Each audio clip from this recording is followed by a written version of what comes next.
नमस्कार दोस्तों, जय श्री कृष्णा। आप सभी का स्वागत है हमारे YouTube चैनल गुरु भारद्वाज में। दोस्तों, आज के वीडियो में मैं आपको बताने जा रहा हूँ शनि के वक्री होने से संबंधित कुछ महत्वपूर्ण जानकारियाँ। आप जानते ही हैं 30 जून 2024 से लेकर 15 नवंबर 2024 तक के लिए यानी 4.5 महीने के लिए शनि देव वक्री हो गए हैं। इन 4.5 महीनों में शनि देव वक्री होकर हमारी 12 राशियों को किस प्रकार से प्रभावित करेंगे, यानी अपना शुभ प्रभाव दिखाएंगे या अशुभ प्रभाव दिखाएंगे या मिश्रित प्रभाव दिखाएंगे या तीनों ही प्रकार का प्रभाव दिखाएंगे।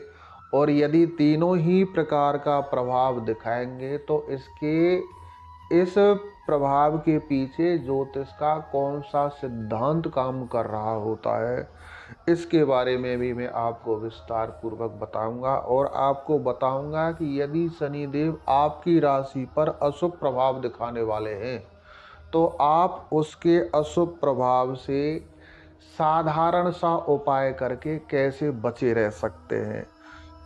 और आपको मैं बताऊंगा कि जब कोई भी ग्रह वक्री होता है तो वक्री होने के पीछे ज्योतिष की कौन सी अवधारणाएं होती है, यानी कोई भी ग्रह कैसे वक्री होता है, इसके पीछे ज्योतिष जगत की क्या अवधारणा है, इसके बारे में भी मैं आपको विस्तार पूर्वक बताऊंगा। दोस्तों, यदि आप ज्योतिष के विद्यार्थी हैं या आप एक प्रोफेशनल एस्ट्रोलॉजर हैं और आपके ये सभी टॉपिक क्लियर नहीं हैं तो इस वीडियो के अंत तक ध्यानपूर्वक जरूर बने रहिएगा। और यदि आप हमारे इस चैनल पर पहली बार आए हैं और आपने इस चैनल को सब्सक्राइब नहीं किया है तो इस चैनल को सब्सक्राइब भी जरूर कर लें, क्योंकि मैं आप लोगों की एस्ट्रोलॉजिक नॉलेज को प्लस करने के लिए इस चैनल के माध्यम से वीडियो आप तक पहुंचाता ही रहता हूं। वैसे तो हमारी एस्ट्रोलॉजी की सभी सर्विसेज पेड हैं, हम online offline paid astrology classes चलाते रहते हैं, परंतु हम अपने उन स्टूडेंट्स का भी ख्याल रखते हैं जो हमारी पेड क्लासेस नहीं ले सकते। उन लोगों के लिए कभी कभी हम यूज़फुल वीडियो अपलोड करते रहते हैं, इसलिए इस चैनल को सब्सक्राइब ज़रूर कर लें। सब्सक्राइब करने का सबसे बड़ा फ़ायदा आप लोगों के लिए ये है कि जब भी हम कोई वीडियो अपलोड करेंगे तो आपको उसका नोटिफिकेशन मिल जाएगा। तो चलिए दोस्तों, सबसे पहले हम समझते हैं कि किसी भी ग्रह के वक्री होने का मतलब क्या होता है। वक्री से संबंधित हमारे ज्योतिष जगत में दो प्रकार की अवधारणाएं इस समय प्रचलित है। एक अवधारणा है कि जो वक्री होने का मतलब होता है किसी भी ग्रह का उल्टी दिशा में चलना। जो हमारी ट्रेडिशनल एस्ट्रोलॉजी है उसकी अवधारणा ये है कि कोई भी ग्रह जब उल्टी दिशा में चलने लग जाता है तो उसको हम वक्री कहते हैं।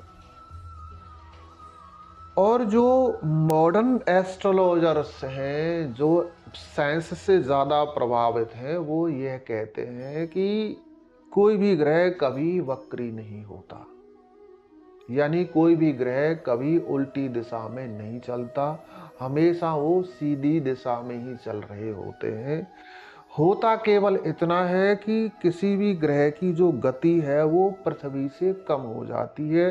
जब ग्रह की गति पृथ्वी से कम हो जाती है तो हमको वह ग्रह उल्टा चलता हुआ प्रतीत होता है, जिसको हम भी प्रैक्टिकली कभी कभी ट्रेनों में बैठकर महसूस करते हैं।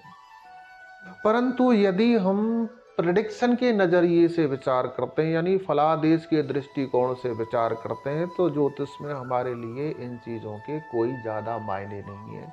हमारे लिए मायना ये है कि हमारे फलादेश को ये वक्री ग्रह किस प्रकार से प्रभावित करते हैं। तो जब भी कोई ग्रह वक्री होता है तो उसकी शक्ति में वृद्धि हो जाती है, यानी जब भी ग्रह की गति कम होगी पृथ्वी से तो उसकी शक्ति बढ़ जाएगी। जैसे कोई गाड़ी जितनी स्लो चल रही होगी, जब भी कोई हमारी कार छोटे गियर में होगी तो उसके इंजन की पावर ज़्यादा काम कर रही होगी वो ज़्यादा मजबूती से चल रही होगी। इसी प्रकार से ग्रह का समझ लेना चाहिए आप लोगों को। जब कोई ग्रह वक्री होता है, यदि वह हमारी कुंडली में शुभ है तो उसकी शुभता में वृद्धि हो जाती है, यदि वो अशुभ है तो उसकी अशुभता में वृद्धि हो जाती है। तो इस प्रकार से आपको वक्री ग्रह के बारे में समझ लेना चाहिए। अब हम बात करते हैं शनि देव के बारे में कि शनि देव वक्री होकर हमारी 12 राशियों पर किस प्रकार से प्रभाव दिखाएंगे। तो दोस्तों स्पष्ट समझ लीजिए, साधारण से शब्दों में समझ लीजिए, कोई भी ग्रह वक्री हो या मार्गी हो, उसका फलादेश इस बात पर निर्भर करता है कि उसको कुंडली में जिम्मेदारी क्या मिली है। यदि वह कुंडली में योगकारी है तो अच्छा फल दिखाएगा, यदि वो अशुभ भावों का स्वामी बना हुआ है तो वो अशुभ फल दिखाएगा, यानी अपना अशुभ प्रभाव हमारी जिंदगी पर छोड़ेगा।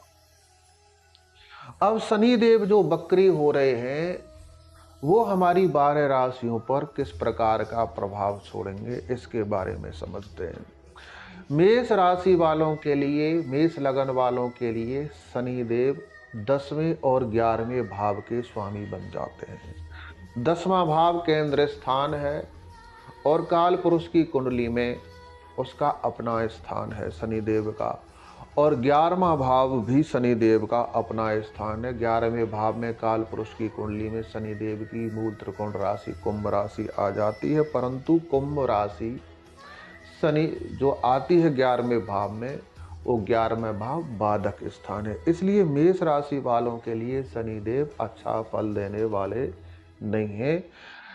मेष राशि वालों के लिए उपाय में बताऊंगा, वो लास्ट में बताऊंगा, इसलिए इस वीडियो पर ध्यानपूर्वक बने रहिए। सभी 12 राशियों का फलादेश इस वीडियो में मैं आपको बताने वाला हूं।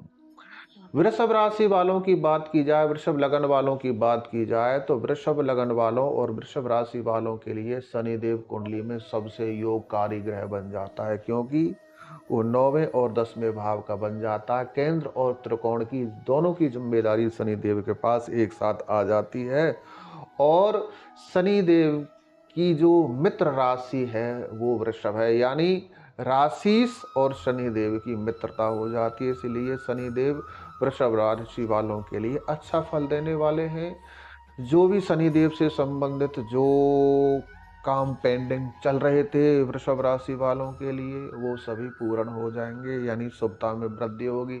यदि बात विचार करते हैं हम मिथुन राशि वालों के विषय में कि मिथुन राशि वालों को वक्री शनिदेव क्या प्रभाव दिखाएंगे, तो मिथुन राशि वालों के लिए शनिदेव 8वें और 9वें भाव के स्वामी बन जाते हैं। 8वां भाव कुंडली का अशुभ भाव होता है और 9वां भाव कुंडली का भाग्य स्थान है, विशेष शुभ स्थान है। तो इस प्रकार से शनि देव के पास शुभ और अशुभ दोनों प्रकार की जिम्मेदारी आ जाती है, यानी यहाँ पर शनि देव मिथुन राशि वालों को मिश्रित फल देने वाले हैं।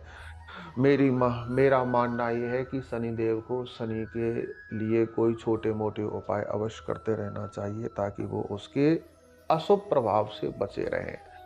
यदि कर्क राशि वालों की बात की जाए तो कर्क राशि वालों के लिए शनि देव 7वें और 8वें भाव के मालिक बन जाते हैं। 7वां जो भाव है हमारी ज्योतिष में प्रबल मारक स्थान का भाव मारक स्थान है, और 8वां भाव भी अशुभ स्थान है। इस प्रकार से शनि देव के पास दोनों ही अशुभ भावों की जिम्मेदारी आ गई है, यानी कर्क राशि वालों के लिए शनि देव पूर्ण रूपेण अकारक ग्रह है, यानी अशुभ फल प्रभाव दिखाने वाले हैं। कर्क राशि वालों को शनि देव के अशुभ प्रभाव से बचने के लिए कोई योगकारी अच्छा उपाय करने की आवश्यकता होती है, जिसको मैं वीडियो के अंत में आप लोगों को बताऊंगा। यदि हम सिंह राशि वालों के बारे में बात करें कि सिंह राशि वालों को वक्री शनिदेव क्या प्रभाव दिखाएंगे, तो सिंह राशि वालों के लिए शनिदेव पूर्ण अकारक ग्रह है, सबसे ज़्यादा खतरा देने वाला ग्रह है, क्योंकि सर्वप्रथम सिंह राशि के स्वामी सूर्य नारायण शनिदेव के शत्रु हैं। यद्यपि पिता पुत्र का संबंध है, परंतु अति शत्रुता है, और कुंडली में ये 6वें और 7वें भाव के स्वामी हो जाते हैं। 6वां भाव रोगों का हो जाता और 7वां भाव कुंडली का प्रबल मारक स्थान है। इस प्रकार से सिंह राशि वालों के लिए शनिदेव बहुत अशुभ फल दिखाएंगे। तो शनि सिंह राशि वालों को शनि के अशुभ प्रभाव से बचने के लिए भी उपाय करने की आवश्यकता होगी, जिसको मैं वीडियो के अंत में आप लोगों के लिए बताऊंगा। तो ध्यानपूर्वक वीडियो के अंत तक जरूर बने रहिए। अब यदि बात करते हैं हम कन्या राशि वालों के लिए, तो कन्या राशि वालों के लिए शनि देव मिश्रित फल देने वाले हैं, क्योंकि पांचवें और छठवें घर में शनि देव की राशियां आ जाती हैं कन्या राशि वालों के लिए। तो यहाँ पर मिश्रित फल दिखाने वाले हैं, कहीं ना कहीं रोगों में और शत्रुओं में वृद्धि कर सकते हैं। तो इनको भी कोई साधारण सा उपाय अपनाने की आवश्यकता है। कंटिन्यू। तुला राशि वालों के बारे में बात करें तो तुला राशि वालों के लिए शनिदेव सबसे योगकारी ग्रह बन जाते हैं, क्योंकि वो केंद्र और त्रिकोण के स्वामी बन जाते हैं। चौथे भाव में मकर राशि आ जाती है और पांचवें भाव में कुंभ राशि आ जाती है तुला राशि वालों और तुला लग्न वालों की कुंडली में। इसलिए शनिदेव सबसे योगकारी ग्रह हैं। तुला राशि वालों के जो पिछले लंबे समय से काम पेंडिंग पड़े हैं वो सब काम पूर्ण होंगे। शनि से संबंधित जितने भी सुख हैं उन सबकी वृद्धि होगी। शनिदेव सब प्रकार से तुला राशि वालों को लाभ देंगे। यदि वृश्चिक राशि वालों की बात की जाए कि वृश्चिक राशि वालों को वक्री शनिदेव क्या प्रभाव दिखाएंगे, तो वृश्चिक राशि वालों की कुंडली में, लगन कुंडली में और चंद्र कुंडली में शनिदेव तीसरे और चौथे भाव के स्वामी बन जाते हैं, जो अकारक बन जाते हैं, शुभ फल देने वाले नहीं हैं। और यदि धनु राशि वालों के बारे में बात की जाए तो धनु राशि वालों की कुंडली में शनिदेव दूसरे और तीसरे भाव के स्वामी बन जाते हैं।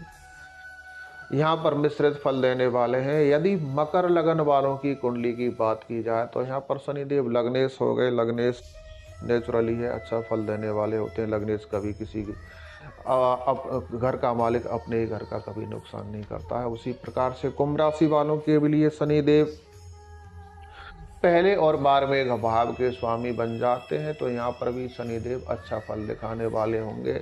अब यदि हम बात करते हैं मीन राशि वालों की, तो मीन राशि वालों के लिए शनिदेव 11वें और 12वें भाव के स्वामी बन जाते हैं। यहाँ पर शनिदेव अशुभ फल दिखाने वाले हैं, इसके लिए हमको उपाय करने की आवश्यकता होगी। तो यदि आपकी राशि शनिदेव के अशुभ प्रभाव में आती है तो आप शनिदेव के अशुभ प्रभाव से कैसे बच सकते हैं? सबसे पहला, आप अपने अंदर की जो हीन भावना है, हीन भावना को बाहर निकाल फेंकिए, क्योंकि शनिदेव जब अशुभ होते हैं तो व्यक्ति को हीन भावना में ले जाते हैं। इसलिए मेडिटेशन वगैरह की हेल्प लें। और नीलांजन समाभासम रविपुत्रम एवाग्रजम छाया मार्तंड संभूतम तम नमामि शनिश्चरम। या सूर्यपुत्रो दीर्घदेही विशालाक्ष प्रिया मंदाचारा प्रश्नात्मा पीड़ा भर्तु में शनि। इस मंत्र का जाप करें। यदि आप लोगों के लिए मंत्र जाप करना भी संभव नहीं है तो सुबह ब्रह्म मुहूर्त में जाकर शनिवार के दिन पीपल के पेड़ में कच्चा दूध, गंगा जल और पानी मिश्रित कर जल चढ़ाएं और सरसों के तेल का दीपक जलाएं। साथ ही उस दीपक में एक कॉइन डाल दें। स्मरण रखें कि ये उपाय बहुत कारगर है, क्विक रिलीफ देने वाला है, परंतु ये उपाय तभी काम करेगा जब आप ब्रह्म मुहूर्त में जागकर इस काम को करेंगे, यानी सूर्य उदय से पहले पहले। यहाँ तक कि उषा काल यदि सूर्य की लालिमा भी आकाश मंडल में दिखाई देने लगी, फिर ये उपाय काम नहीं करेगा।